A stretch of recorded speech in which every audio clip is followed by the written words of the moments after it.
En este vídeo seguirás la misteriosa historia sobre el origen de la esposa de Caín. ¿Se habría casado con su propia hermana?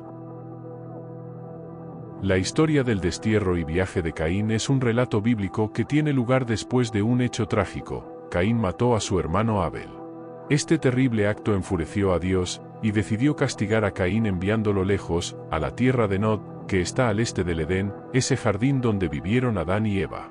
El castigo de Caín no fue solo ser expulsado de un lugar específico, fue la respuesta de Dios a la violencia y el pecado. Dios, como juez supremo, decretó un castigo que no solo sacó a Caín del Edén, sino que lo colocó en una nueva zona, marcando el comienzo de un viaje solitario y penitente. La tierra de Nod, aunque se menciona brevemente en la Biblia, tiene un significado simbólico. Su nombre, que puede traducirse como tierra de exilio o tierra de errancia, sugiere un destino de soledad y separación de Dios.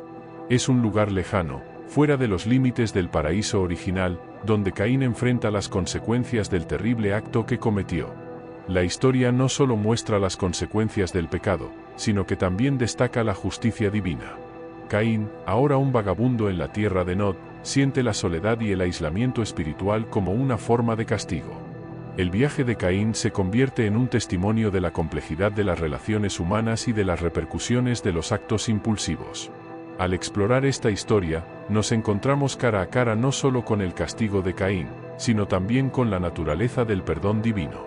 La tierra de Nod, aunque es un lugar de exilio, representa para Caín una oportunidad de redención, donde puede buscar la reconciliación con Dios y reflexionar sobre sus propios caminos.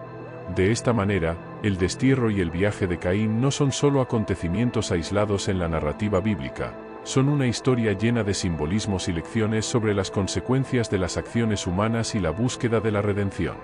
En el momento crucial de la historia de Caín, tal como se describe en el texto bíblico, hay una revelación significativa cuando se menciona que tuvo relaciones íntimas con su esposa, dando como resultado el nacimiento de Enoc, como se registra en Génesis 4 y 17. Este episodio marca un punto de inflexión en la vida de Caín después de su destierro a la tierra de Nod. Al formar una familia, Caín demuestra la capacidad humana de empezar de nuevo incluso en circunstancias difíciles. La mención de su esposa también plantea dudas sobre la presencia de otras personas en la tierra de Nod, lo que indica la posibilidad de interacciones sociales y comunitarias en este nuevo lugar de residencia. La llegada de Enoc a la narrativa añade otra dimensión al linaje de Caín, destacando la continuidad de la vida y la formación de las generaciones posteriores. El nombre Enoc significa dedicado o iniciado, y puede interpretarse como un signo de esperanza o compromiso en medio de las circunstancias adversas que enfrentó Caín. Además, la referencia al acto de hacer el amor resalta no solo la procreación, sino también la dimensión emocional y afectiva de las relaciones humanas. Este pasaje muestra que, a pesar de las consecuencias del pecado y el destierro, Caín encuentra un nuevo propósito al formar su propia familia. Así, esta parte de la narrativa no solo resalta la continuidad de la vida de Caín, sino que también arroja luz sobre aspectos como la comunidad, las relaciones familiares y la capacidad humana para encontrar significado y propósito incluso frente a los desafíos y la adversidad. La historia sobre la maldición y protección de Caín muestra un vínculo directo entre las acciones de su padre y las consecuencias que sobrevinieron al propio Caín. Su exilio no es solo un castigo por sus propios errores, sino una extensión de la maldición que proviene de los pecados de su padre en el cielo. El pecado del padre de Caín desató una maldición sobre la tierra, un castigo que llega hasta el lugar donde Caín intenta ocultar el terrible crimen que cometió contra Abel, su hermano. Esto resalta la idea de que las acciones humanas tienen ramificaciones que van más allá del individuo. La maldición sobre la tierra no es solo un castigo físico, también simboliza la ruptura y separación espiritual causada por el pecado. La tierra se convierte en testigo silencioso del error de Caín, marcando el lugar donde intenta ocultar las consecuencias de su violencia. Al mismo tiempo, la narración sugiere una forma de protección divina para Caín, a pesar de la maldición. Incluso desterrado y marcado, no se enfrenta a una pena de muerte inmediata. Esta protección puede verse como una expresión de la misericordia divina, que le permite a Caín seguir viviendo, afrontando las consecuencias de sus acciones, pero también teniendo la oportunidad de buscar la redención.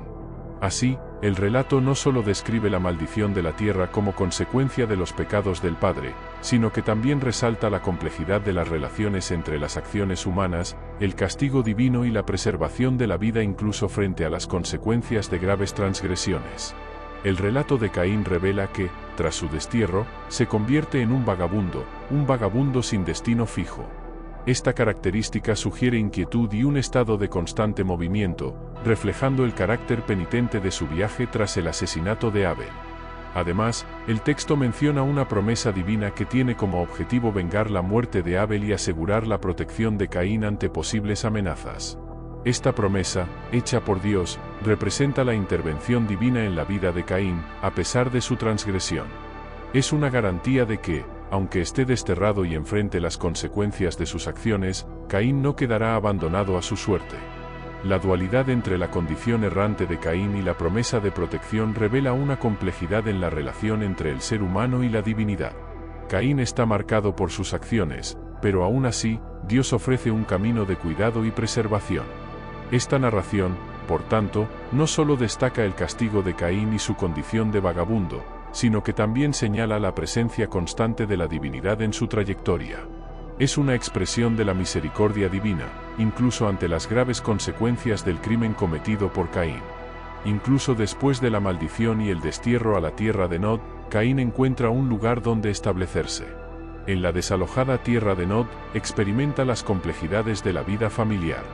A pesar de las consecuencias de sus acciones y de su separación espiritual, Caín no se ve impedido de experimentar tanto las alegrías como los desafíos que surgen en el contexto de una familia. La decisión de establecerse en la tierra de Nod pone de relieve la resistencia de Caín ante circunstancias adversas. No permanece como un vagabundo, sino que busca un lugar al que llamar hogar y continúa su viaje para construir una vida familiar. Este acto simboliza la persistencia de la vida, incluso en medio de las dificultades y la maldición que la acompaña. Al abrazar la vida familiar, Caín pasa a formar parte de una cadena de generaciones, contribuyendo a la continuidad del linaje humano. Esto agrega una dimensión más amplia a su narrativa, destacando que a pesar de sus defectos y el castigo divino, juega un papel importante en la perpetuación de la existencia humana. Esta parte de la historia de Caín no solo resalta su capacidad para establecerse y formar una familia, sino que también resalta la complejidad de la experiencia humana, donde la vida familiar persiste incluso en medio de las repercusiones de actos pasados. La Biblia no proporciona una respuesta directa a la pregunta de dónde encontró Caín a su esposa, dejando este aspecto de la narración abierto a interpretación. Hay dos posibles explicaciones para abordar esta brecha. La primera explicación considera la posibilidad de que, además de los hijos de Adán y Eva antes mencionados, existieran otras personas en la tierra en ese momento. De esta manera, Caín pudo haber encontrado a su esposa entre estas personas no mencionadas en la narración. Este planteamiento sugiere la existencia de comunidades más allá de la familia de Adán y Eva, lo que explicaría la presencia de una esposa para Caín. La segunda explicación sugiere que Caín pudo haberse casado con una de sus hermanas. Aunque la idea del matrimonio entre hermanos puede parecer inusual o incluso controvertida en los estándares culturales actuales, algunas interpretaciones sostienen que, en los primeros tiempos de la humanidad, esta práctica pudo haber sido necesaria para asegurar la supervivencia de la especie. Ambas explicaciones abordan la falta de detalles específicos en la Biblia sobre el origen de la esposa de Caín. Esta falta de información explícita ha llevado a diferentes interpretaciones a lo largo de la historia, lo que refleja la diversidad de perspectivas y enfoques para comprender estos relatos bíblicos. Una explicación alternativa a la pregunta de cómo encontró Caín a su esposa es sugerir que se casó con alguien de su propia familia, posiblemente con una hermana, una sobrina o una sobrina nieta. Este enfoque se basa en la idea de que, en ausencia de otras personas en ese primer periodo de la humanidad, los matrimonios entre parientes cercanos podrían haber sido una práctica aceptable. Considerando la falta de mención explícita de otras comunidades o grupos de personas en la narrativa bíblica, esta explicación busca llenar el vacío ofreciendo una solución interna, centrada en la propia familia de Adán y Eva, aunque esta perspectiva puede parecer extraña a la luz de las normas culturales. En la época contemporánea, algunos sostienen que, en la historia humana temprana, la preservación de la especie podría haber llevado a tales uniones endogámicas. Esta explicación alternativa resalta la complejidad de interpretar textos antiguos, especialmente cuando se trata de detalles que no se abordan explícitamente. Refleja la diversidad de perspectivas teológicas y hermenéuticas que surgen cuando se tratan cuestiones específicas que no están completamente aclaradas en las Sagradas Escrituras. La ambigüedad presente en el Génesis deja lugar a diversas especulaciones e interpretaciones, especialmente en lo que respecta a la esposa de Caín. Una forma de llenar este vacío se encuentra en el libro de los Jubileos, que sugiere que la esposa de Caín es Achere, hija de Eva. Esta interpretación específica añade un nombre al personaje no mencionado anteriormente en la Biblia, proporcionando una respuesta más detallada a la pregunta sobre el origen de la esposa de Caín. El hecho de que Achere sea la hija de Eva la conecta directamente con el linaje familiar de Adán y Eva, lo que, desde esta perspectiva, podría explicar la elección de Caín de una pareja cercana. Este enfoque ejemplifica cómo textos adicionales, como el libro de los Jubileos, a menudo se utilizan para llenar vacíos u ofrecer explicaciones más detalladas sobre preguntas que el Génesis deja abiertas. Sin embargo, vale la pena resaltar que diferentes interpretaciones y tradiciones religiosas pueden abordar este tema de diferentes maneras, destacando la complejidad de abordar textos antiguos y su interpretación a lo largo del tiempo.